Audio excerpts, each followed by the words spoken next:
Halo everyone, ketemu lagi dengan saya di sini. Nah, hari ini tentunya kita akan masih melanjutkan tentang apa hal-hal yang mesti kita antisipasi ketika sedang dihadapkan pada sebuah kalimat. Karena kita masih mempelajari satu jenis kalimat, yaitu ketika menghadapi simple sentence kita mesti berhati-hati. Ya kan? Kita sudah pelajari 3 skill loh sejak kita membahas tentang simple sentence. Masih ingat skill yang pertama tentang apa? Oh, really good. Skill yang pertama itu tentang kita mesti mengetahui bahwa dan ini harus selalu ada pada kalimat sederhana ini, yaitu kalimat mesti memiliki subjek dan kalimat mesti memiliki verb. Itu yang harus kita selalu cari pada kalimat simple sentence. Dan yang kedua, karena di TOEFL nggak akan mungkin sesederhana ketika ada kalimat, lalu langsung ketemu subjek, lalu langsung ketemu verb, nggak akan sesederhana itu. Ada hal yang akan mengganggu. Nah, inilah hal yang mesti kita antisipasi. Kita pelajari pada skill yang kedua, gangguan atau hal yang mesti kita antisipasi itu adalah object of preposition. Nah, object of preposition itu bentuknya ada preposition ditambah dengan noun. Nah, karena membawa unsur noun, ini akan membuat kita ragu yang manakah noun sebagai subjek yang sebenarnya. Jadi kita mesti ketahui bahwa yang bentuknya preposition ditambah dengan noun itu, walaupun dia membawa unsur noun, dia tidak bisa menjadi subjek dalam sebuah kalimat. Ya, nah ini akan memudahkan kita ini ketika mengeliminasi atau mengabaikan yang namanya object of preposition. Mempersingkat ruang baca sehingga kita gampang dan dengan cepat mencari yang mana sih subjek sebenarnya. Nah, lalu pada skill ketiga kita juga mempelajari tentang yang namanya appositive. Mungkin sebagian kita baru mengenal hal ini atau sebagian lainnya sudah mengetahui itu, dan is wonderful. Itu bagus sekali.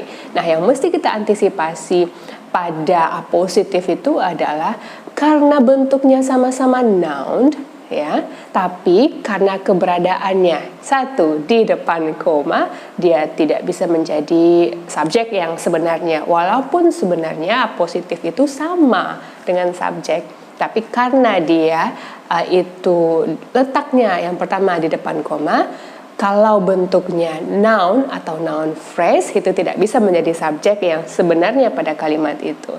Dan jika dia posisinya di antara dua koma, kalau dia noun atau noun phrase yang sebenarnya itu bisa aja kan menjadi subjek dalam kalimat, tapi karena keberadaannya di antara dua koma, maka gugurlah keberadaannya sebagai subjek itu. Dia tidak bisa menjadi subjek. Nah, itu secara ringkasnya.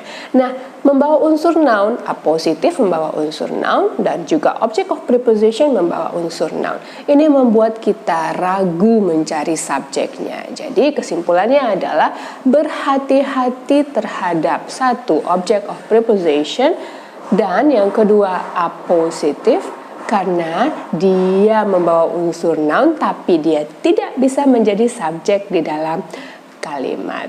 Nah, di skill 2 dan skill 3 itu dua hal yang membuat kita ragu mencari subjek. Nah, pada skill kita hari ini, skill keempat dan skill kelima, ini akan membuat kita ragu mencari yang mana verb di dalam kalimat tersebut. So, be ready, siapkan kembali buku catatannya. Kita akan masuk kepada skill kita yang keempat dan skill kita yang kelima, yaitu present participle dan past participle, yang membuat kita ragu mencari siapakah verb dalam kalimat ini atau yang manakah verb dalam kalimat ini. Nah, kita mulai dari skill yang keempat, yaitu present participle. Nah, mengingat kata present participle, kita recall back our memory to our previous materials. Ada yang namanya present participle juga kan yang kita pelajari.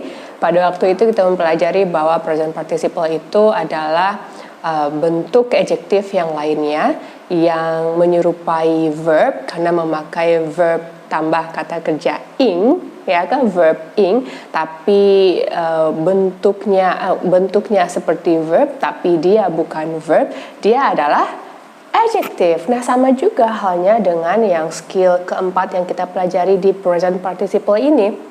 Nah, harus kita ingat juga bahwa present participle itu memiliki pola kata kerja, verb ditambah dengan ing, ya.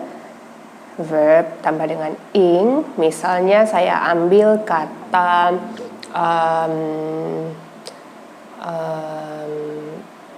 listening, oke.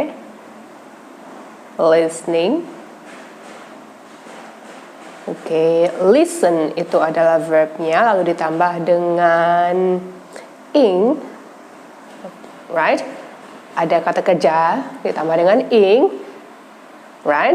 Tapi kita bandingkan dengan yang dua ini. Saya langsung membandingkan aja biar ini cepat dan gampang.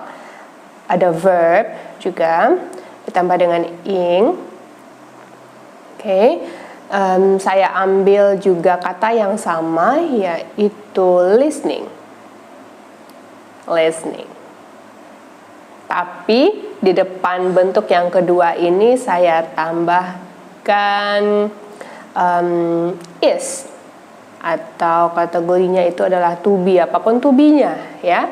Kalau simple present itu is, am, are. Kalau past itu was atau were, itu kategori be atau to be. Di sini saya pakaikan di depan listening ini kata be-nya itu adalah is. Jadi is listening yang lengkapnya. Look at this. Ada dua hal yang kita bandingkan. Yang pertama itu adalah verb ing saja. Ini yang pertama.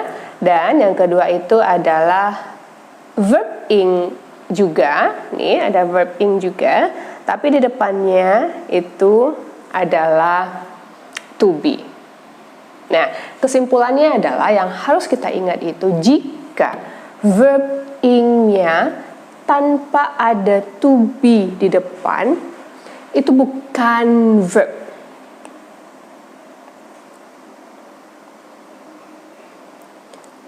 Bukan verb. Karena tidak ada to be di depannya. Listening saja misalnya. Writing saja misalnya.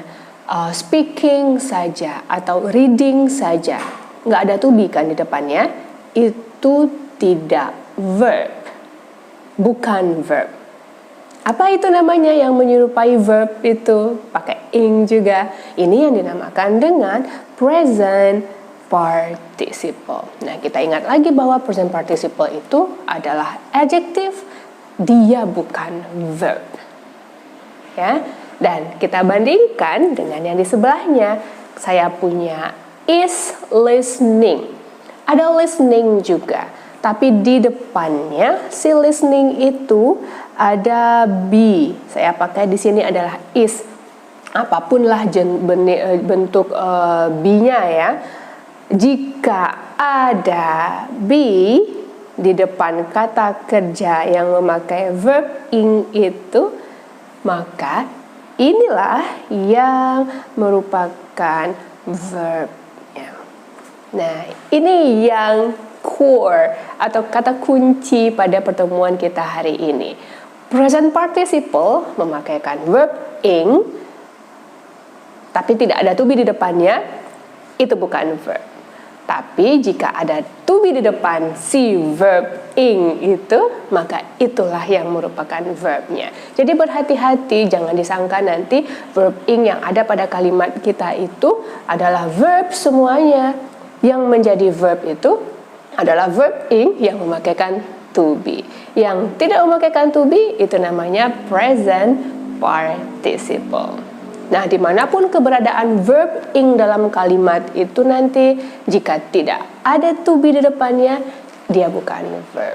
Tapi jika ada to be di depannya, itulah verb. Ya. Nah, kita belajar perlahan dari menganalisa di kalimat itu apakah verb ing-nya ini masuk kategori participle atau masuk kategori verb.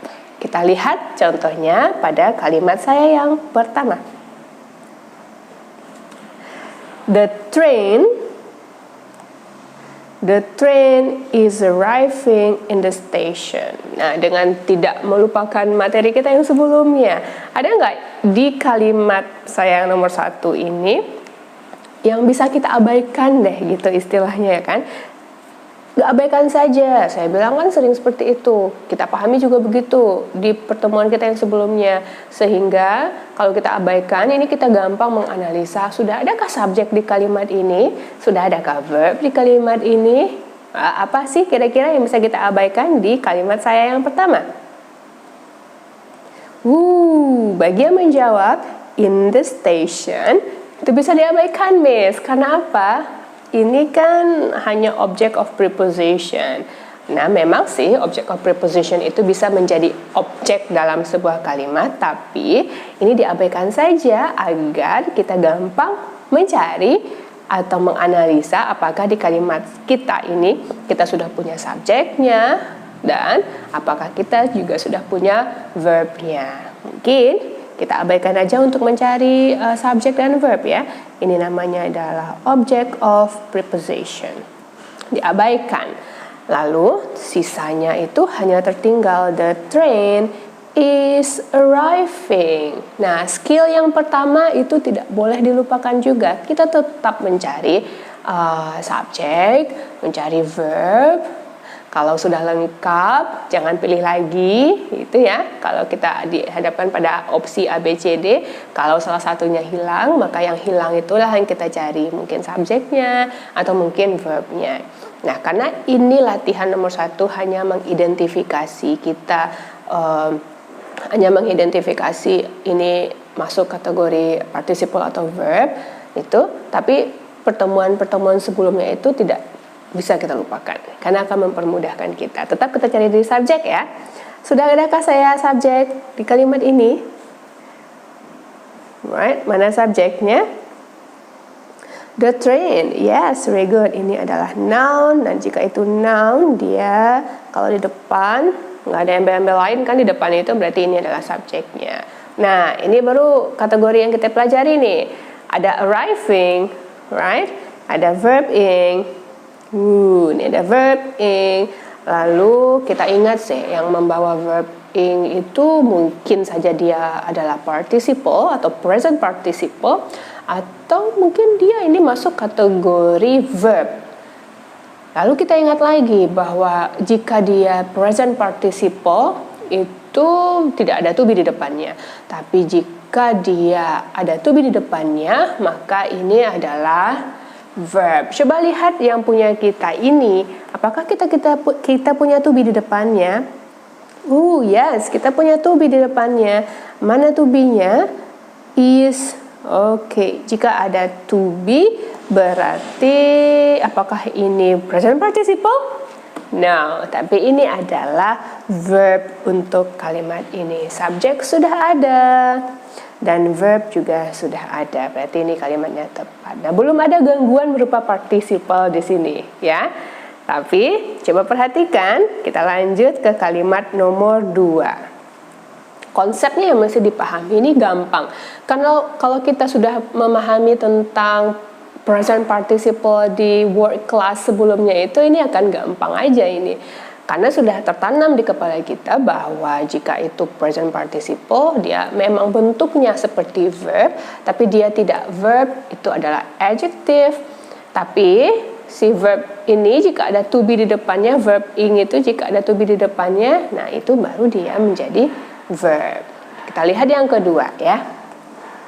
The train arriving at the station now is an hour late. Baca baik-baik. The train arriving at the station now is an hour late. Right? Kita boleh mengabaikan beberapa hal, misalnya kalau ada apa positif abaikan, kalau ada object of preposition juga begitu diabaikan saja. Yang mesti kita cari adalah subjek dalam kalimat itu yang mana, verbnya yang mana. Ya, ada nggak hal yang bisa kita abaikan sehingga mempersempit ruang baca kita dan gampang mencari yang mana sih subjeknya di kalimat ini? Yang mana verbnya di kalimat ini. Kalau dilihat, the train arriving at the station now is an hour late. Yang mana yang bisa kita abaikan? Oh, ini nih, at the station. Object of preposition. Nah, kalau kita abaikan itu, ruang baca kita jadi sempit kan, jadi sedikit. The train arriving now is an hour late. Hanya tinggal itu saja. Nah, yang harus kita cari apa? Kita cari subjek, tentunya. Subjek yang mana? Sudah adakah subjek di kalimat kita ini? Subjeknya adalah the train. Yes, karena ini merupakan noun dan merupakan subjek dengan tidak ada gangguan berupa object of preposition di depan ini ya, dan apositif juga nggak ada. Ada kalanya tidak ada gangguan berupa object of preposition yang menyusahkan mencari subjek yang mana, atau apositif yang juga menyusahkan mencari subjek yang mana. Ada kalanya dia ada gangguan. Jadi kita nggak bisa berpatokan ini adalah bentuk soalnya, no, tapi teorinya itu yang ada di kepala kita ini yang harus kita arrange dan kita ingat ketika dihadapkan kepada soal. Oke, subjek sudah ada. Tentu kita harus mencari verb, karena yang paling penting di kalimat itu adalah verb. Mana verbnya? Oh, very good. Mana verbnya? Di sini ada ing. Right? Kalau kita baca sisanya, now is an hour. Saya punya lagi deh. Ini juga verb. Oh, enggak. Arriving bukan verb. Kalau kita memahami secara otomatis, kita akan menyangka bahwa arriving itu adalah verb. Kenapa arriving itu bukan verb? Kenapa arriving itu bukan verb? Karena tidak ada to be di depannya, ya kan? Bukan verb dia. Apa ini? Inilah yang dinamakan dengan present participle yang membuat kita ragu mencari yang mana verbnya. Nah, ini kalau ketemu juga nanti diabaikan saja karena menyusahkan kita mencari yang mana verbnya. Nah, ternyata untuk kalimat the train arriving at the station now is an hour late itu verbnya adalah kata be di sini. Nah, terlihat nggak bagaimana sih kalimat itu diatur sedemikian rupa dengan gangguan present participle yang terletak langsung setelah subjek? Nggak bisa kita lagi berpatokan begitu. Kalimat itu subjeknya, lalu nanti akan disambut dengan verbnya di belakang. No, sekarang ada gangguannya namanya present participle. Right? Mungkin ada yang berpikir bahwa, waktu saya mempelajari word class itu present participle-nya letaknya sebelum noun ya. Misalnya, the crying baby. Kan crying baby. Crying-nya di depan kata baby, menjelaskan noun. Nah, sekarang participle itu juga bisa berada setelah noun. Right? Ini namanya penyingkatan pada pembahasan kalimat tidak normal. Nanti itu akan dipelajari dan mudah-mudahan kita sampai kepada bab itu. Right? Jadi dimanapunlah keberadaan si participle itu, dia bukan merupakan verb. Verb ing menjadi verb jika ada to be di depannya. Oke, dicatat itu baik-baik ya. Yang bagian ini nih yang paling penting. Verb ing bukan verb jika tidak ada to be di depannya. Verb ing itu menjadi verb jika ada to be di depannya. Jadi setelah kita mengetahui hal paling penting itu ya, verb ing itu bukan verb jika tidak ada to be di depannya. Ya, kita lihat beberapa kalimat yang kita sedang hadapi di papan ini. Ada yang pertama, kedua, 4, 5, 6. Oke, ada 6 kalimat yang kita coba analisa. Apakah sudah ada Kalau subjek sama verb di dalam kalimat itu yang paling penting. Yang paling penting. Dan itu yang harus kita ketahui. Lalu, apa yang kita latihkan di sini? Melatihkan. Kalau verb ing ini apakah masuk kategori past participle atau ini sudah verb karena ada to be di depannya. Ini yang kita latihkan. Coba diperhatikan baik-baik kalimat nomor 1. The man is talking to his friend. The man is talking to his friend. Kalau kita ingat materi kita yang sebelumnya, di kalimat ini ada yang bisa kita abaikan untuk mempersingkat ruang baca kita nih. To his friend, ini adalah object of preposition, bisa diabaikan sehingga ruang baca kita menjadi ini aja nih, the man is talking, ya kan? Lalu the man is talking. Mana subjeknya? Karena yang kita harus cari kan itu subjek dalam kalimat. The man ini adalah noun, berarti kalau dia noun ini menjadi subjek dalam kalimat ini. Yang paling penting lagi dalam kalimat itu adalah verb.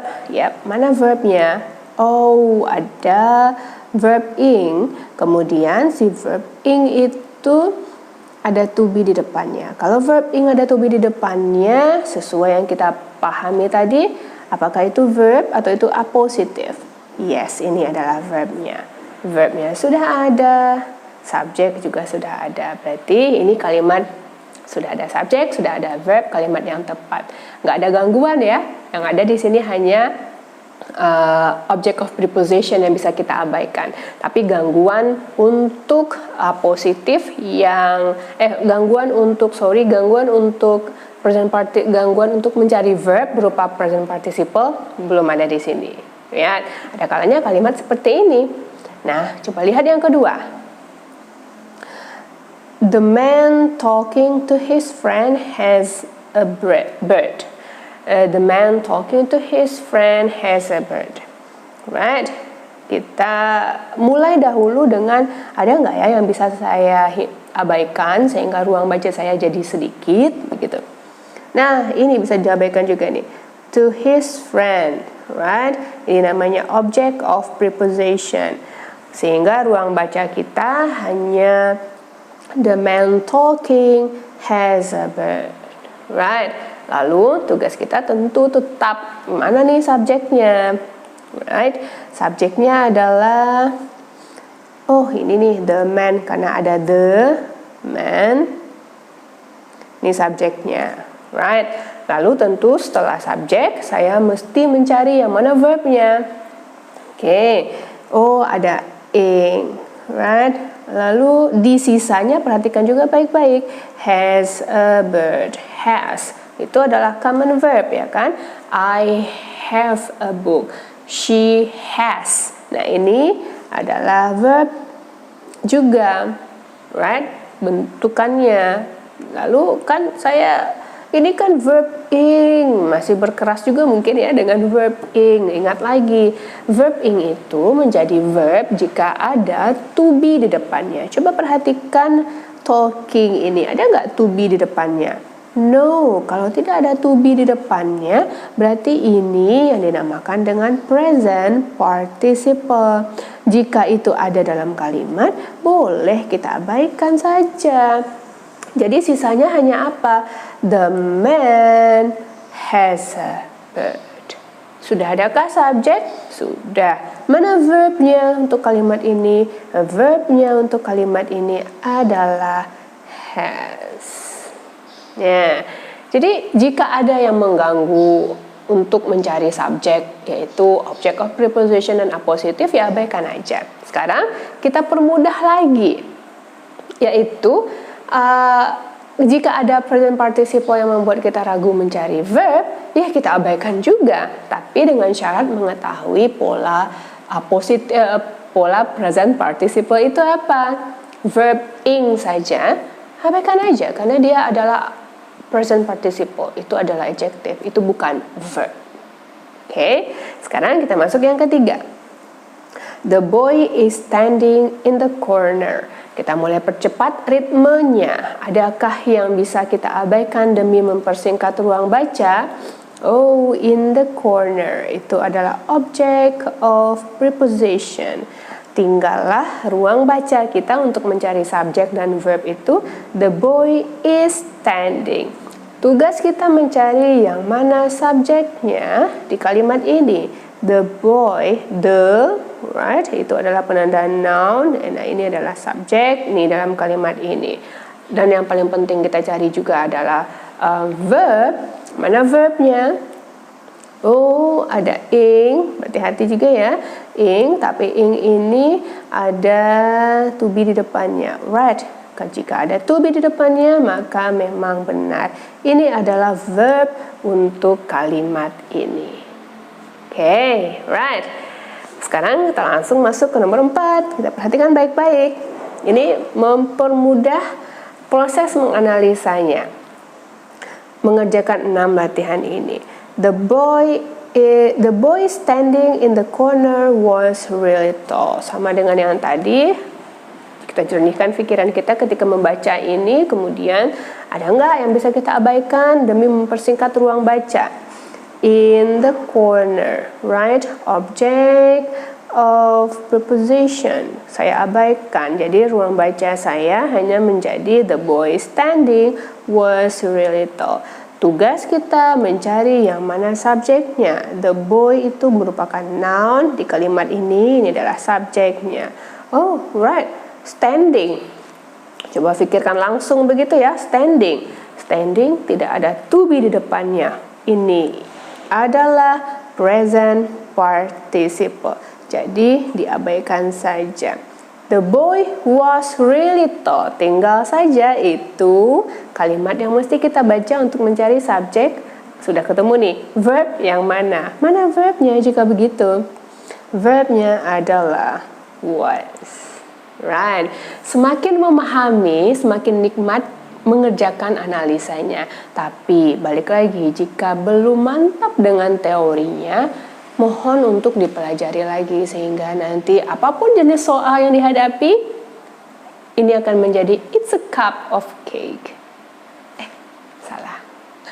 Saya nggak tahu apa. It's a cup of tea. Oke. Dan nomor 5, kita lihat ya.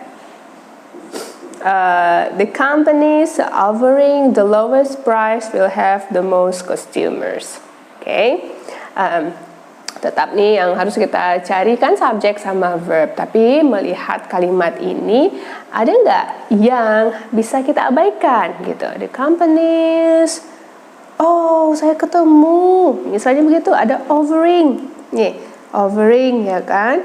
Ini tidak ada to be di depannya. Berarti ini namanya adalah present participle. Ya, saya abaikan aja sehingga ruang baca saya jadi sedikit begitu, ya kan? Ruang bacanya menjadi the companies the lowest price will have the most customer, right? Udah, mana subjeknya untuk kalimat ini? Subjeknya adalah the companies, karena ini merupakan noun, menjadi subjek pada kalimat ini. Melihat sisanya, right? Will have, right? Will have itu adalah verb pada kalimat ini dengan gangguan present participle nih yang ada di depannya. Nah, lalu nomor 6, perhatikan. Those travelers are completing their trip on Delta should report to the gate. 3. Those travelers are completing their trip on Delta should report to gate 3. Oke. Kita perhatikan baik-baik. Untuk mempersingkat ruang baca, ada nggak kemungkinan yang bisa kita abaikan? On Delta, object of preposition. To the gate 3, object of preposition. Sehingga ruang baca kita hanya those travelers are completing their trip should report. Mencari subjek, kemudian mencari verb. Mana subjeknya? Those travelers. Nah, ini adalah noun. Oh, ada completing, right? Completing.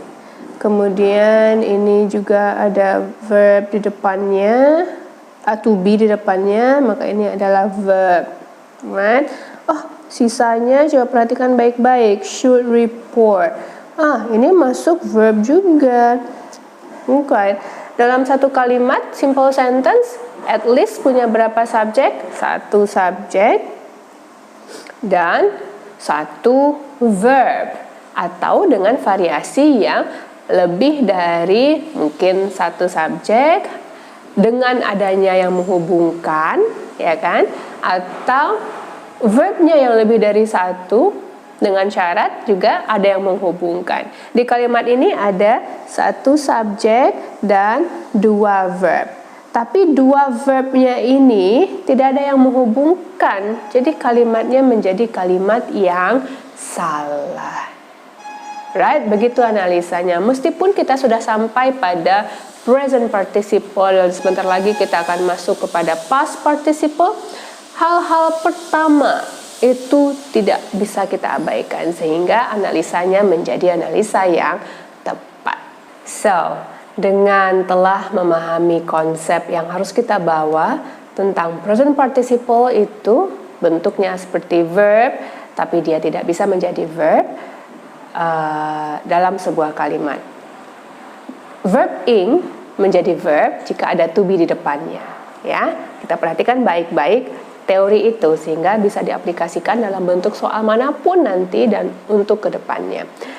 Setelah mengetahui itu, kita masuk kepada exercise 10 untuk menguji apakah kita sudah bisa memahami tentang present participle yang mesti kita abaikan, karena ini akan membuat kita ragu mencari yang mana verb dalam kalimat itu. Sebagai contoh, saya akan mengaplikasikan analisanya di soal nomor 1 dan soal nomor 2. Perhatikan baik-baik soal nomor 1 dan ini adalah cara atau proses menganalisanya. Baca dulu baik-baik. The crying baby needs to be picked up. The crying baby needs to be picked up. Right? Tentu kita tetap ya, yang namanya mencari subjek, yang namanya mencari verb, itu akan selalu menjadi hal utama dalam bentuk kalimat manapun dia. Right? The crying baby needs to be picked up. Kita sudah tahu bahwa ada hal yang bisa kita abaikan saja. Melihat kalimat nomor 1, ada nggak yang bisa kita abaikan? Untuk mempersingkat ruang baca kita lah paling tidak. The crying baby needs to be picked up. Alright, very good. Bagi yang mengatakan to be picked up, right? Object of preposition. Abaikan aja sehingga ruang baca kita itu hanya the crying baby needs, right? The crying baby needs. Lalu tugas kita selanjutnya adalah mencari mana subjeknya. Subjeknya adalah karena ada the, right? Oh, ini masuk kategori subjek nih kayaknya karena membawa unsur the yang merupakan noun. Yeah, really good. Subjeknya itu the crying baby. Dari si subjek penanda the itu, subjek yang sebenarnya adalah baby. Baby itu merupakan noun yang sebenarnya, dan noun itu dijelaskan oleh adjective present participle. Right, crying baby. Crying itu bukan verb ya. Crying itu adalah participle, present participle. Kalau kita abaikan boleh, Miss, ya boleh, nggak apa-apa, abaikan aja deh. Kita coba abaikan. Nah, tinggal kalimat itu hanya the baby needs, right? Kalau kita lihat dari sana, sudah ada nggak ketemu subjeknya? Sudah kan? The baby itu adalah subjeknya yang merupakan noun. Ini adalah subjeknya. Lalu, mana verbnya? Verbnya adalah need. Sudah ada subjek, sudah ada verb. Jadi kalimat ini merupakan kalimat yang correct. Oke. Kemudian kita masuk yang kedua. Baca baik-baik itu adalah kunci utamanya. The clothes are lying on the floor should go into the washing machine. The clothes are lying on the floor should go into the washing machine. Setelah membaca, lalu coba perhatikan juga kembali, ada nggak yang kemungkinan bisa kita abaikan? Baca ya. Kalau saya baca, ini saya abaikan on the floor karena ini adalah object of preposition. Into the washing machine juga saya abaikan karena ini adalah object of preposition. Sehingga ruang bacanya hanya menjadi the clothes are lying should go. Nah, setelah mempersingkat ruang baca, maka tentukan subjeknya mana. Kalau sudah ada subjek, benar. Kalau sudah ada verb juga, maka itu yang paling benar. Kalau salah satu tidak ada atau salah dia, maka kalimatnya adalah incorrect. Dari yang nomor 2 itu, mana subjeknya?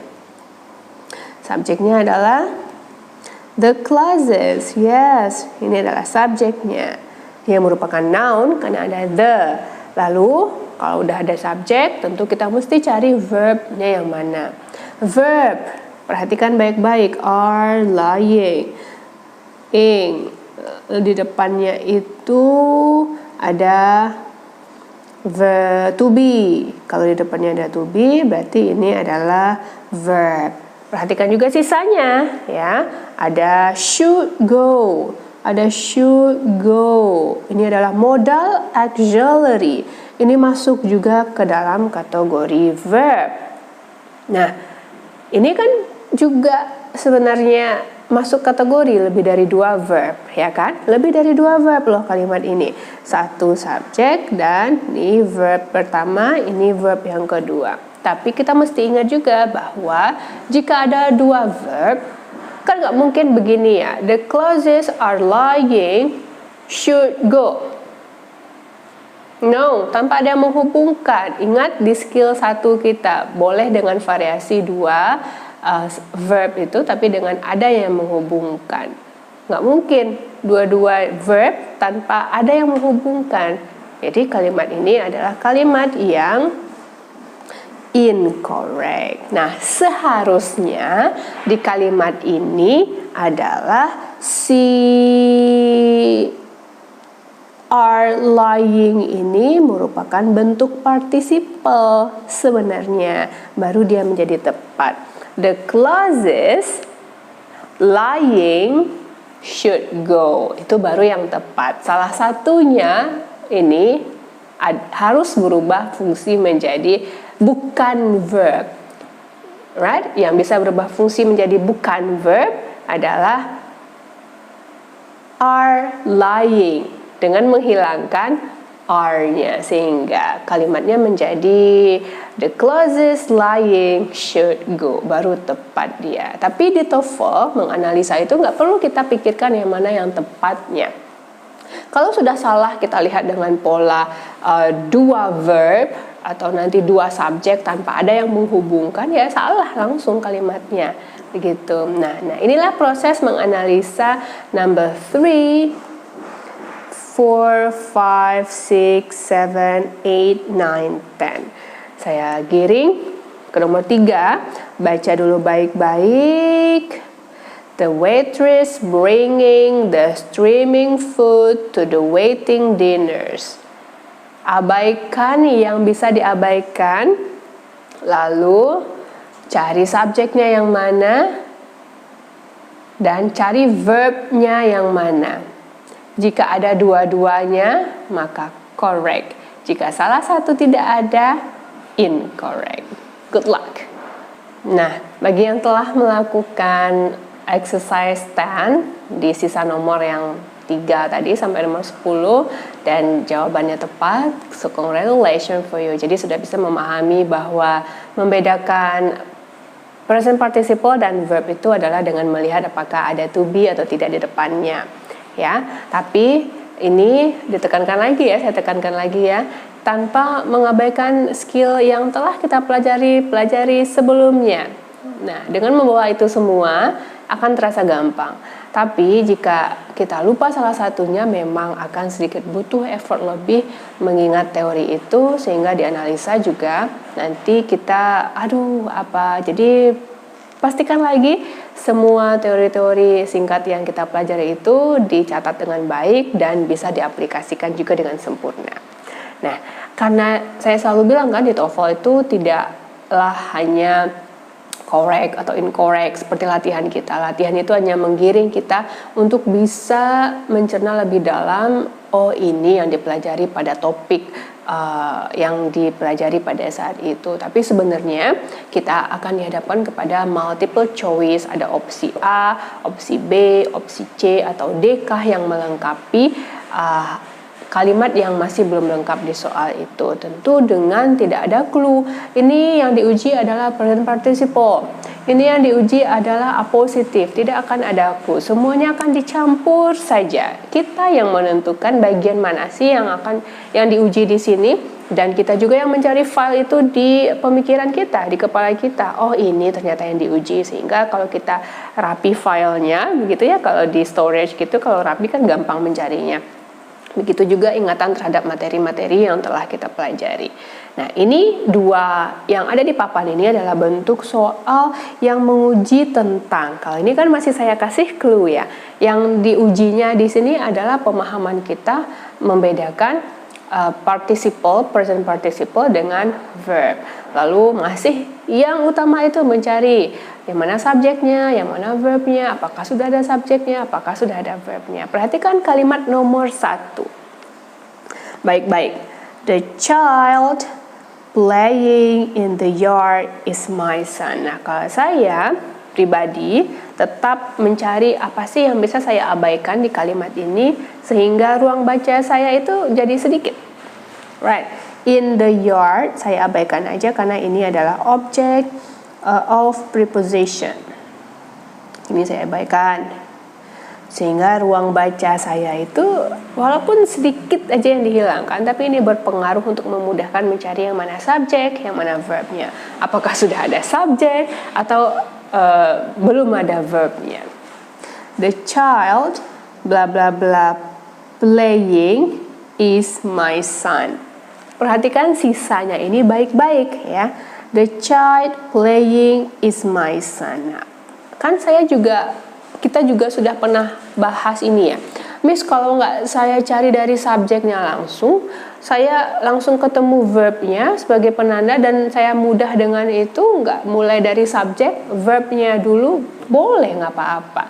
Yang penting subjek dan verb itu kita kita lihat baik-baik. Ada nggak yang mana? Nah, nggak mulai mencari subjek dulu ya nggak apa-apa. Right? Mungkin ada yang melihat is-nya dulu nih. Nah, kalau sudah ada is, berarti itu kan sudah verb ya. Sudah ada verbnya. Jadi jika ada verbnya, saya nggak butuh lagi verb. Itu yang ada di pikiran kita. Kalau saya tidak butuh lagi verb, Alpha, Bravo, Charlie, Alpha, Bravo, Charlie, Delta, ada nggak yang bisa kita eliminasi? Mana? Was. Ya, kita eliminasi lah si was itu. Karena kita kan nggak butuh lagi verb. Yang kita butuhkan, coba dilihat. Apa yang kita butuhkan? Kalau subjek, ada nggak ya? Gitu berpikirnya. Subjek, oh sudah, saya sudah punya subjek. Subjeknya adalah the child. Oke, ini adalah subjek saya. Berarti saya nggak butuh lagi subjek. Nah, itu yang ada di kepala kita. Kalau saya nggak butuh subjek, berarti Alpha, Bravo, Charlie, mana yang bisa saya abaikan? Oh, C dong yang saya abaikan, karena itu adalah he. He itu adalah pronoun, dan pronoun itu menjadi subjek dalam sebuah kalimat. Bisa menjadi subjek dalam sebuah kalimat. Right?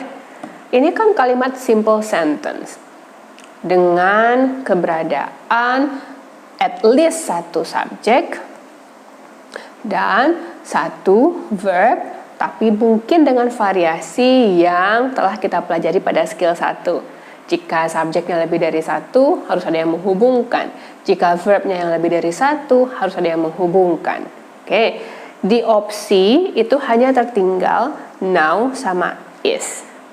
Jika saya letakkan misalnya is di sini, mungkin ada yang berpikiran is itu adalah jawabannya. Kalau saya letakkan is, berarti dia menjadi, kita tulis ya, is, berarti dia menjadi verb lagi. Sedangkan saya sudah ada verb di sini. Nggak ada yang menghubungkan, berarti nggak mungkin. Salah dong kalau saya letakkan is di sana. Kalau saya letakkan is di sana menjadi double verb. Kalau double verb harusnya ada yang menghubungkan. Di sisa kalimat saya nggak ada tuh yang menghubungkan. Jadi nggak mungkin saya pilih bravo. Itu jawabannya A dong. Yes, absolutely. A adalah jawabannya untuk melengkapi kalimat itu. Karena saya sudah ada subjek, saya sudah ada verb.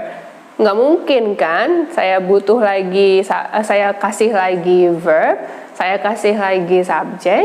Jadi jawabannya adalah alpha. Nah, ini adalah prosesnya. Kalau sudah bisa dengan mengaplikasikan semua ilmu yang didapatkan itu dan banyak latihan-latihannya, sekejap aja bisa selesai tanpa harus mengetahui itu apa artinya, hanya analisa-analisa saja. Tapi kalau saya mengartikan boleh, Miss, that's okay, never mind, it's up to you.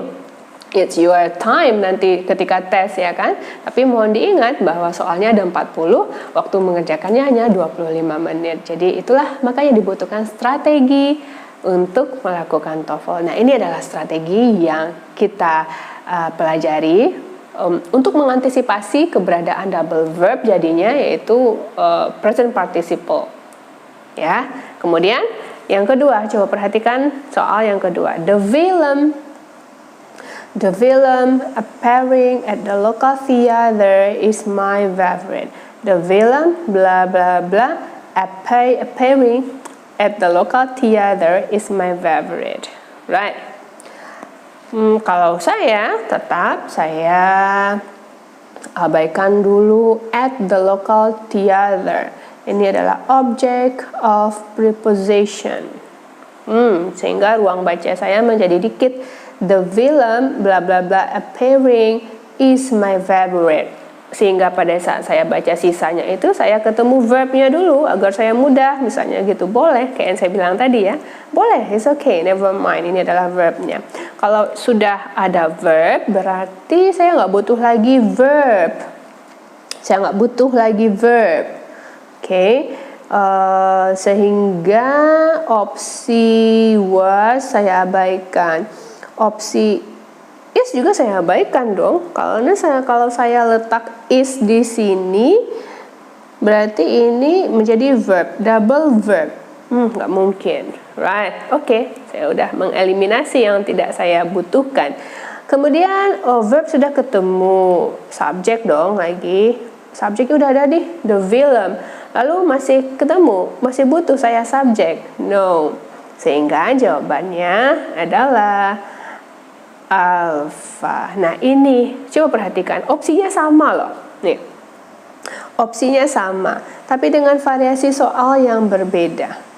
Nah, ketika nanti kita dites ada kalanya begitu juga. Nggak tahu kita karena yang membuat soal itu kan sudah orang-orang yang terstandar kemampuan dan skillnya.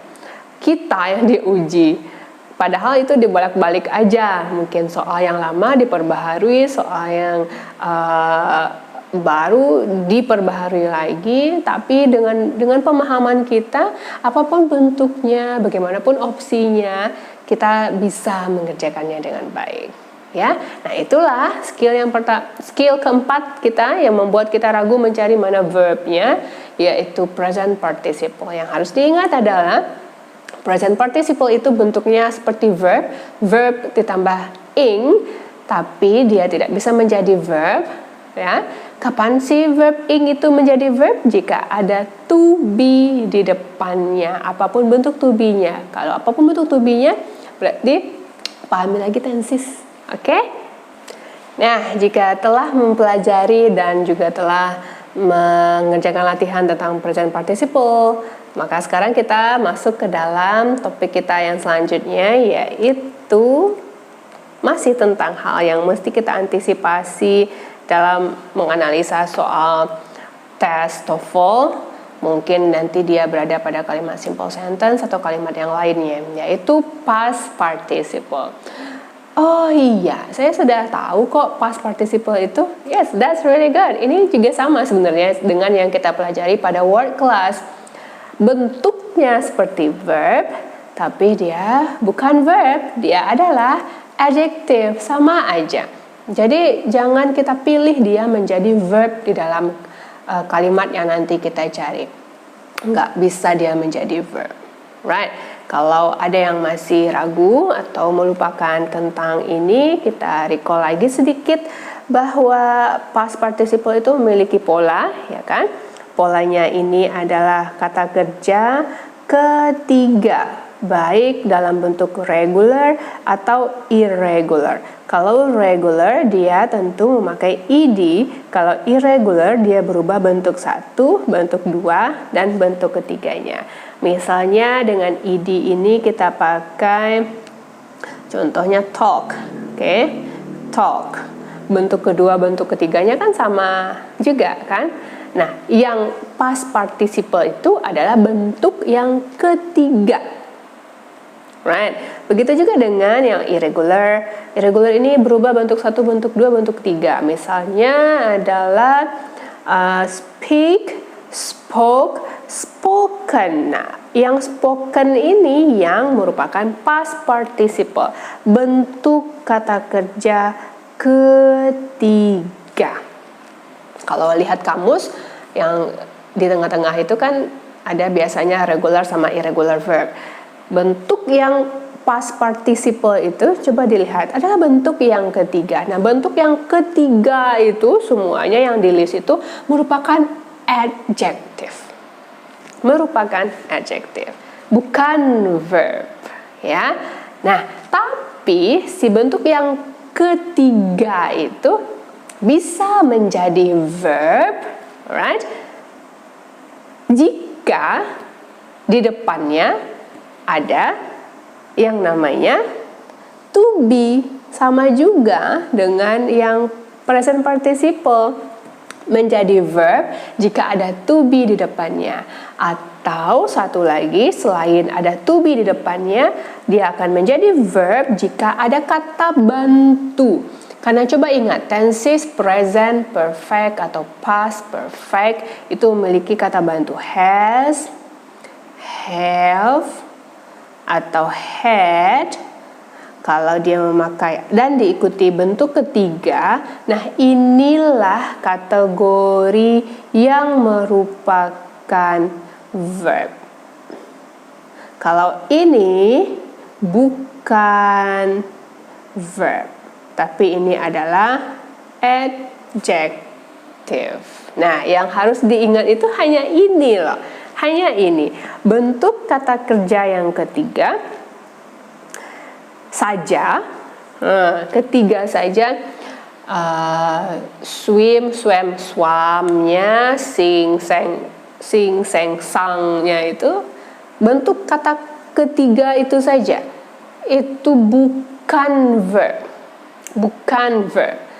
Tapi jika bentuk ketiga itu, bentuk kata kerja ketiga itu, jika ditambahkan to be di depannya atau has, have, sama had di depannya, ini baru dia menjadi verb. Nah, membawa yang pola begini saja, jadi gampang rasanya menyelesaikan analisa itu. Tapi dengan mengingat ya bahwa kata kerja bentuk ketiga itu, jika kata kerja bentuk ketiganya saja itu bukan verb, bisa menjadi verb jika di depan kata kerja ketiga itu ditambah dengan to be atau ada kata bantu has, have, had. Right. Kita lihat bagaimana contohnya pada 4 kalimat yang saya tulis di sini. Coba perhatikan baik-baik. The mailman has left a letter in the mailbox. Nah, ini tetap ya. Kalau saya abaikan in the mailbox karena ini adalah object of preposition.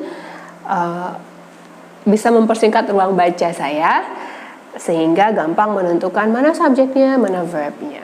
Right. The mailman. Oh, the mailman itu adalah subjek karena ada the merupakan noun, ini adalah subjek. Kemudian saya butuh tetap verb, kita cari ya. Mana verbnya?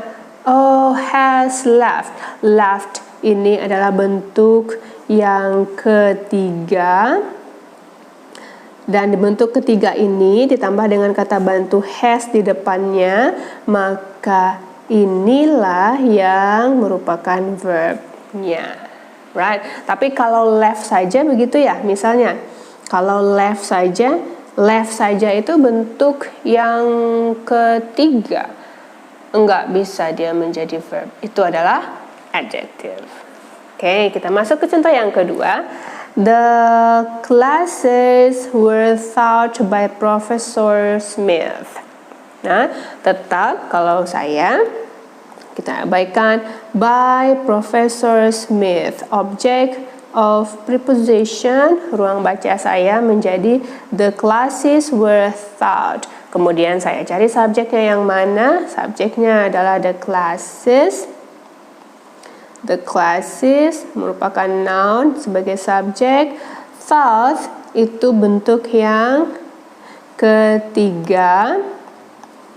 Bentuk yang ketiga ini di depannya ada to be. Kalau ada to be di depannya berarti ini yang merupakan verbnya. Nah, ini skill kita yang paling basic. Kita tahu sekarang dan sadar bahwa jika ada bentuk yang ketiga di depannya ada to be atau kata bantu, itu adalah verbnya. Belum ada gangguan di 2 kalimat ini. Kita lihat 2 kalimat yang setelahnya. The letter left in the mailbox was for me. The letter left in the mailbox was for me. Tetap seperti biasa, saya akan mengusahakan ruang baca saya lebih singkat dan sedikit sehingga saya abaikan in the mailbox. Ini adalah object of preposition. For me, object of preposition. Sehingga yang saya baca itu hanya the letter left was. Oh, right, saya ketemu was di sini. Was itu adalah verb juga. Right, ternyata sudah ketemu verbnya. Subjek yang mana? The letter adalah subjeknya. Lalu left ini apa? Left ini adalah bentuk ketiga. Bentuk ketiga tidak ada to be di depannya. Ini yang dinamakan dengan past participle. Kita abaikan saja. Sehingga ruang bacanya sangat sedikit sekali, hanya the letter was. Sehingga juga gampang mencari mana subjeknya dan mana verbnya. Oke? Nah, mungkin ada yang bertanya, Miss, kalau bentuknya bentuk pakai ed begitu ya, bagaimana menentukan itu adalah bentuk kedua atau bentuk ketiga? Misalnya dengan kata begini,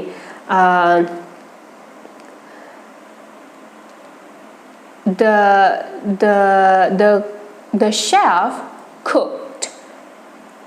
The chef cooked. Cooked. I'm sorry. Cooked. Right? The food cooked by the chef was delicious.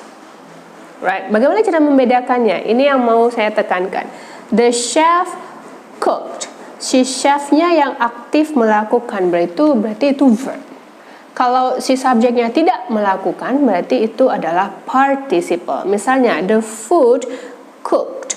Kalau the food melakukan, bisa nggak the food cook? Nggak mungkin the food yang memasak, tapi food yang dimasak kan, yang dimasak by the chef was delicious. Ini adalah verb, ini adalah adjective. Itu bedanya. Memang agak sedikit complicated, apalagi bagi kita yang belum mengupgrade jenis-jenis kata kerja pertama, kedua, dan ketiga kita, dan maknanya aktif atau maknanya pasif. Ini berkaitan kembali ke tenses. Setiap tenses, kalau sudah cermat gitu dengan tenses, dengan membaca itu akan terasa gampang. Saya rasa bagaimana cara membedakannya, perbanyak jenis regular dan irregular, lalu perkuat tenses kalimat aktif dan kalimat pasif. Nah, itu adalah cara paling jitunya. Oke, tapi saya berikan di sini kita sama-sama pahami bahwa bentuk ketiga, ya, baik dia regular atau irregular saja dalam kalimat itu bukan verb, tapi past participle. Bisa menjadi verb jika ada to be di depannya atau kata bantu has, have, atau had, right? Di si past participle ini akan membuat kita ragu mencari mana verbnya. Jangan ragu lagi, jika tidak ada to be atau kata bantu, itu bukan verb. Yang ragunya mungkin nanti kata kerja yang ed sih, yang berakhiran ed, karena bentuk kedua, bentuk ketiganya kan sama.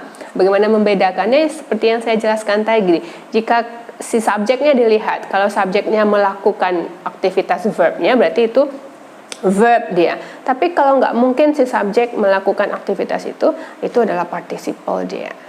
Oke.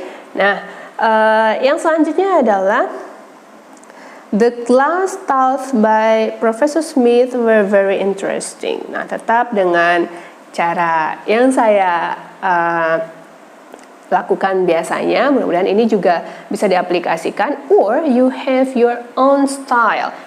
It's very wonderful. Yang penting kita bisa paling tidak proses awalnya begini, nanti akan menemukan cara yang paling jitu juga per masing-masing individu. Okay? The classes taught by Professor Smith were very interesting. Kalau saya, I will eliminate this. Saya abaikan ini, ya, I ignore. And then the classes, tinggallah sisanya the classes taught by Professor Smith ini sampai akhir ya saya. Professor Smith were very interesting, right? Were very interesting. Kemudian subjek dong yang kita cari, yang mana? The classes adalah subjeknya. Lalu setelah ketemu subjek, tentu saya akan cari atau kita akan cari mana verbnya, right? Mana verbnya? Mungkin sebagian kita mengira ini adalah verbnya karena ini bentuk ketiga. Yes, bentuk ketiga menjadi verb jika ada to be di depannya. Ada nggak to be di depannya? No, nggak ada to be. Berarti ini adalah past participle, bentuk ketiga. Jadi ini taught bukan verb. Jadi mana verbnya? Look at your bag. Very, ada word di sana. Word ini adalah verbnya. Ya, jadi ragu kita melihat mana sih verbnya. Ya, mesti diantisipasi. Selalu saya ulang-ulangi lagi supaya bisa mengingatnya bahwa bentuk ketiga, baik dia regular atau irregular, itu tidak bisa menjadi verb. Right? Bisa menjadi verb kalau dia itu aja ya, nggak menjadi verb dia. Itu adalah past participle atau adjective dalam bentuk past participle. Bisa menjadi verb jika ada to be di depannya dan kata bantu has, have, atau had. I have here 1, 2, 3, 4, 5, and 6. Kita coba mengaplikasikan apa yang telah kita pahami tentang past participle itu dalam kalimat yang 6 ini. Right? Berhati-hati ya, perhatikan baik-baik bentuk ketiga ini apakah masuk ke kategori past participle atau dia menjadi verb dengan ada kata bantu to be dan has, have, atau had di depannya. Nah, kalimat saya yang pertama itu berbunyi The family has purchased a television, right? Tetap kita mencari subjek, mencari verb, okay? Subjeknya yang mana? The family, okay, right? Purchase, okay, ada bentuk ketiga, right? Ini masuk kategori yang regular, pakai ed. Kemudian si bentuk ketiga ini diikuti dengan kata bantu di depannya. Bentuk ketiga ditambah dengan kata bantu di depannya. Berarti itu masuk kategori verb kah? Yes, masuk kategori verb. Nah, paling tidak bisa memahami itu aja dulu. Sama halnya dengan yang present participle tadi. Verb ing saja bukan verb, kalau ada to be di depannya baru menjadi verb. Bentuk ketiga saja, baik regular atau irregular, itu bukan verb, itu adalah adjektif bentuknya past participle, bisa menjadi verb jika ada to be di depannya atau kata bantu has, have, atau had. Right? Yang kedua, baca baik-baik. The poem was written by Paul. Tetap kita mencari subjek. Mana subjeknya? The poem, karena ada the, ya. Written, right? Written. Ini written bentuk yang ketiga masuk kategori irregular. Dari kata write, wrote, written. Oke, si bentuk ketiga ini di depannya ternyata ada to be. To be bentuk ketiga ditambahkan to be di depannya berarti bisa menjadi verb ya? Yes, ini adalah verbnya. Nah, memahami itu aja dulu. Kemudian masuk ke nomor 3, kita bahas the television purchased yesterday was expensive. Okay, was expensive. Tetap kita cari subjeknya yang mana? The television, karena ada the, gampang mengidentifikasinya. Purchase yesterday was expensive, right? Ada ed. Nah, ada ed, the television purchased. Nah, purchase ini kan regular, dia pakai ed. Right? Dari mana saya tahu ini adalah bentuk yang ketiga? Kan bisa saja dia bentuk yang kedua, ya kan? Nah, perhatikan si subjeknya. The television purchase. Jika kita anggap ini bentuk yang kedua, bisakah television itu melakukan aktivitas purchased? No. Right? Berarti ini bukan bentuk yang kedua. Purchase itu adalah bentuk yang ketiga. Kalau bentuk ketiga saja, perhatikan tidak ada to be di depannya. Apakah itu verb? No, ini adalah past participle. Kita abaikan saja. Itu bukan verb. Mana verbnya? Verbnya adalah was. Nah, ini baru merupakan unsur verb dalam kalimat yang nomor 3 ini. Nah, itulah cara membedakannya. Tapi ini balik lagi ya. The more you understand a regular, irregular, and you upgrade the total number of yours, ini akan sangat mudah. But work hard ya dengan melihat subjeknya yang mana. Kalau si subjeknya bisa melakukan aktivitas verb itu, maka itu adalah verb. Tapi kalau nggak mungkin, it is impossible, maka yang bentuk ketiga, yang verb ed-nya itu, maka dia adalah bentuk past participle. Now, we go on to number 4. The poem written by Paul appeared in the magazine. Right? Kalau kita abaikan beberapa, boleh Miss? Boleh. Itu malah lebih baik untuk menyingkatkan ruang baca. Written by Paul, object of preposition. Nah, in the magazine, object of preposition. Abaikan, sehingga ruang bacanya hanya the poem written appeared. Nah, tentukanlah subjek. Mana subjeknya? Subjeknya adalah the poem, karena ada the di sini ya. Kemudian verbnya yang mana? Ada written, ada berakhiran ed. Nah, kalau kita lihat si dua ini kan jadi bingung lah kita. Written apa appear ya? Written atau appear? Balik ke teorinya, bentuk ketiga kah ini? Nah, written, write, wrote, written. Bentuk yang ketiga. Bentuk ketiga saja, nggak ada to be di depannya. Berarti ini bukan verb, ini adalah past participle. Jadi itu bukan verb. Mana verbnya? Verbnya adalah appeared. Nah, itu dia prosesnya ya. Jadi kan ini balik lagi seperti yang saya bilang berulang-ulang di sini nih. The more you get your number of regular or irregular, the easier. Right. Number 5. The money was offered by the client was not accepted. Okay. Saya abaikan deh beberapa biar singkat penglihatan saya terhadap ruang baca untuk mencari subjek, untuk mencari verb. By the client, ini adalah object of preposition. Kalau subjek saya sudah mulai gampang nih mencarinya. The money, for example. Right. Lalu ini overt, lalu ini juga not accepted. Dan coba dilihat baik-baik, dua-duanya diikuti oleh to be. Dan bentuk ketiga diikuti to be. Bentuk ketiga diawali dengan to be. Berarti ini verb, ini juga verb.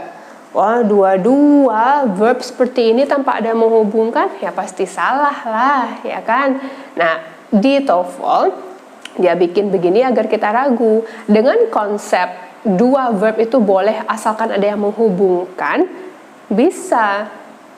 Tapi ini kan gak ada yang menghubungkan, jadi kalimat ini kalimat yang salah. Sebenarnya di kalimat ini salah satunya bukan verb. Salah satunya bukan verb. Mungkin di was overt ini dihilangkan was-nya, atau di sini yang dihilangkan was not-nya. Nah, di TOEFL kita berpikiran sampai sana saja, nggak perlu kita perbaiki dia menjadi kalimat yang tepat. Kita hanya disuruh menganalisanya. Oh, ini sudah salah. Salah satunya ini harusnya adalah past participle. The money was offered. The money offered ini kayaknya dihilangkan nih. By the client was not accepted. Baru menjadi kalimat yang tepat dia. Oke. Tapi dengan konsep awal di skill 1 kita, dengan dua verb begini aja kan udah salah dia. Sekarang kita masuk ke yang ke-6. The car listed in the advertisement had already stalled. Oke. Saya abaikan beberapa. In the advertisement, object of preposition. Oke. Sehingga ruang baca saya hanya the car listed had already stalled. Subjeknya yang mana? The car. Oke. Listed pakai bentuk ed lagi. Ini juga pakai ed lagi. Lalu mana yang verb yang sebenarnya? Ini bentuk ketiga saja, tidak ada to be di depannya atau kata bantu, berarti ini adalah past participle. Lalu bentuk ketiga ditambah dengan kata bantu di depannya, lalu ini merupakan verbnya. Nah, dengan memahami bagaimanakah bentuk past participle itu dan bagaimanakah bentuk verbnya, jika dia menjadi verb dengan ditambahkan to be atau kata bantu. Nah, jika dia hanya bentuk ketiga saja, itu bukan verb dia, tapi adjektif dalam bentuk past participle. Right? Nah, untuk melihat apakah kita bisa memahami ini dengan baik, kita lanjut kepada exercise 11, yaitu menganalisa past participle, correct atau incorrect. Seperti yang biasa kita lakukan pada latihan-latihan sebelumnya. Ini menguji past participle. Tentu gangguan-gangguan di sini adalah berhubungan dengan kata kerja bentuk ketiga. Apakah kata kerjanya itu adalah past participle atau kata kerja bentuk ketiganya itu adalah verb karena ada tambahan to be atau kata bantu has, have atau had di depannya. Right, kita ikuti alur cara menganalisanya bersama-sama. Dari nomor 1, 2 nomor akan saya berikan sebagai contoh cara menganalisanya. The food is served in the restaurant is delicious. Okay, the food is served in the restaurant is delicious. Okay, kita abaikan Miss, boleh, really good. In the restaurant, object of preposition diabaikan saja. Sehingga yang dibaca itu hanya the food is served is delicious. Langkah kedua, carilah subjeknya. Sudah adakah subjeknya? The food adalah subjeknya. Wow, really good. Lalu carilah verbnya. Ini ada ed, lalu ada is. Si ed itu, akhiran ed itu adalah dalam bentuk kata kerja ketiga diikuti dengan to be di depannya. Berarti ini masuk kategori verb. Dan is di sini juga verb. Masuk ke skill 1 kita, 2 verb tanpa ada yang menghubungkan. Apakah correct kalimatnya? Meskipun sudah ada subjek, sudah ada verb, incorrect. Karena 2 verb ini tidak ada yang menghubungkan. Jadi kalimat nomor 1 itu adalah kalimat yang incorrect. Harusnya, nah ini kan kita berpikir harusnya salah satunya itu hanya dalam bentuk past participle, is-nya hilang. The food served, nah baru menjadi kalimat yang tepat dia. Di TOEFL kita tidak perlu memperbaikinya, hanya tentukan saja apakah correct atau incorrect. Okay, number 2. The plane landed on the deserted runway. The plane landed on the deserted runway. Oke, kita lihat ada yang bisa kita abaikankah di sini? On the deserted runway. Ya, ini namanya adalah object of preposition. Sehingga ruang bacanya hanya ini. Oke, the plane landed. Right, the plane itu adalah subjeknya. The plane adalah subjeknya. Landed itu adalah verbnya. Tapi ini bentuk verb yang kedua. Nah, ini yang saya bilang tadi itu. Verb kedua akan menjadi masalah, ya kan? Kalau verb kedua tidak perlu memakai to be dia. Yang perlu memakai to be itu adalah verb yang ketiga. Ya, the more you understand tentang regular dan irregular, maka ini akan lebih gampang. Jadi kalimat nomor 2 itu sudah masuk kategori yang correct. Right. Number 3 sekarang. Coba ditentukan nanti ya. Lalu saya giring nih, baca baik-baik. Membaca dengan baik itu adalah kunci. Coba dieliminasi yang bisa dieliminasi sehingga mempersempit ruang baca. Setelah itu cari subjeknya mana, lalu tentukan verbnya yang mana. Jika ada subjek, ada verb dan tepat dia, maka correct. Jika salah satu tidak ada, yaitu correct. Jika dua-duanya ada, tapi double verb, misalnya begitu ya, tanpa ada yang menghubungkan, salah. Karena salah satu pasti merupakan past participle seharusnya. Tapi tidak perlu diperbaiki. Jadi lakukanlah nomor 3 sampai nomor 10. Good luck. Pada soal TOEFL yang sebenarnya, pengujian kita terhadap memahami apakah tentang present participle atau past participle, dan di sini adalah past participle itu terlihat pada 2 kalimat yang telah saya tuliskan di sini dari soal TOEFL yang sebenarnya. Right, yang pertama itu berbunyi the bread bla bla bla baked this morning smelled delicious, dan the package bla bla bla mailed at the post office will arrive on Monday.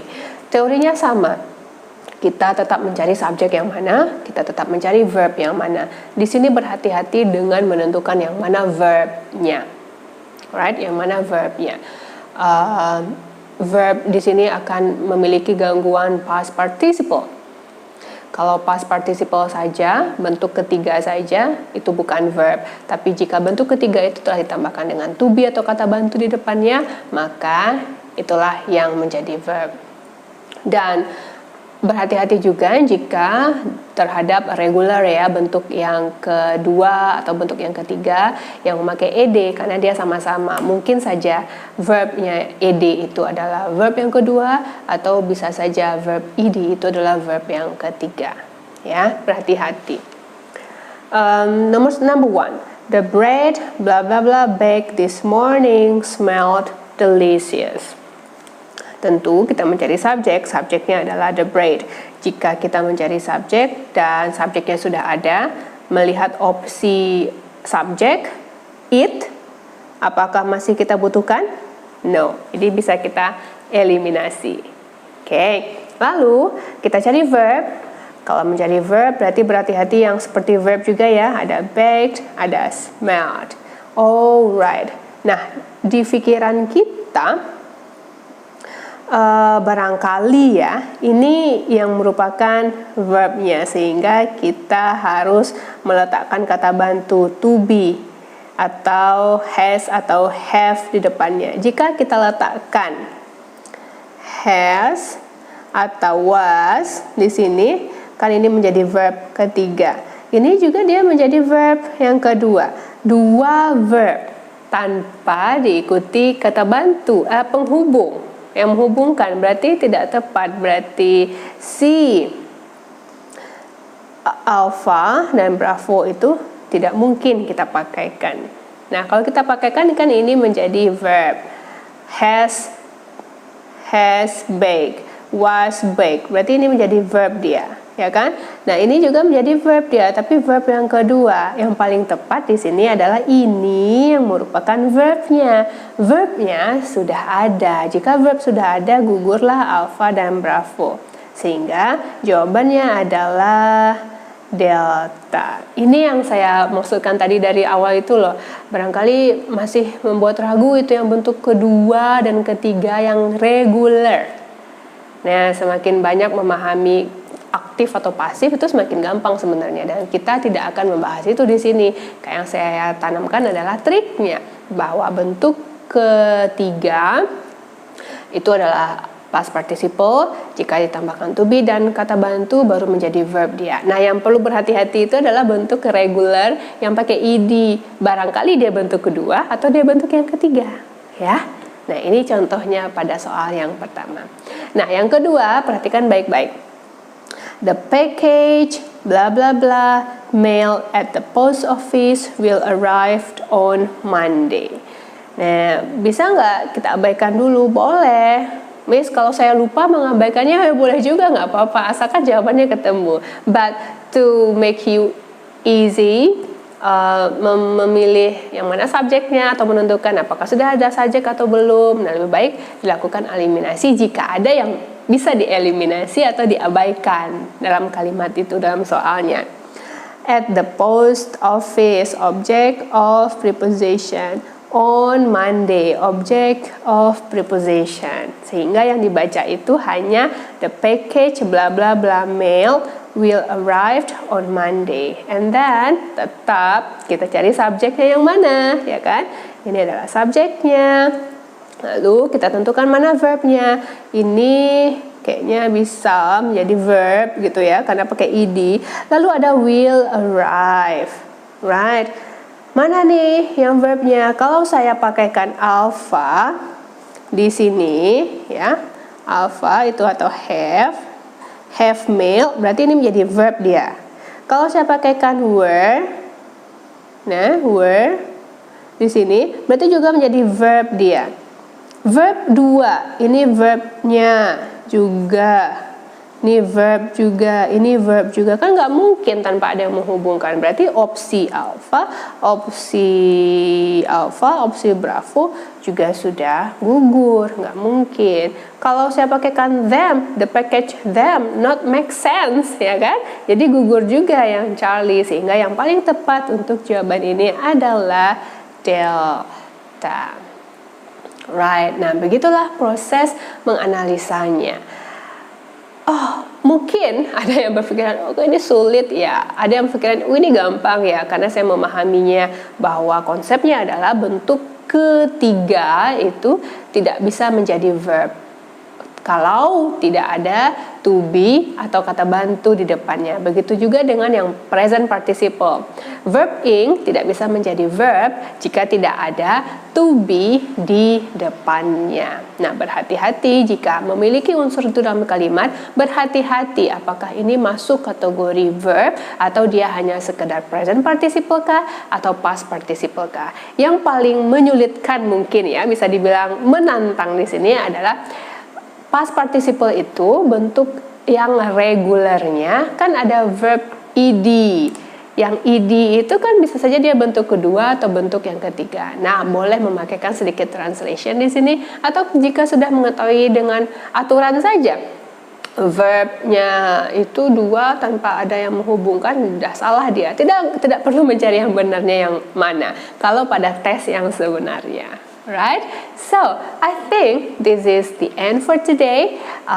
We are going to the next move next week by having sentence dengan kalimat yang compound sentence dan juga kalimat yang complex sentence. So, until then, selamat berlatih and bye.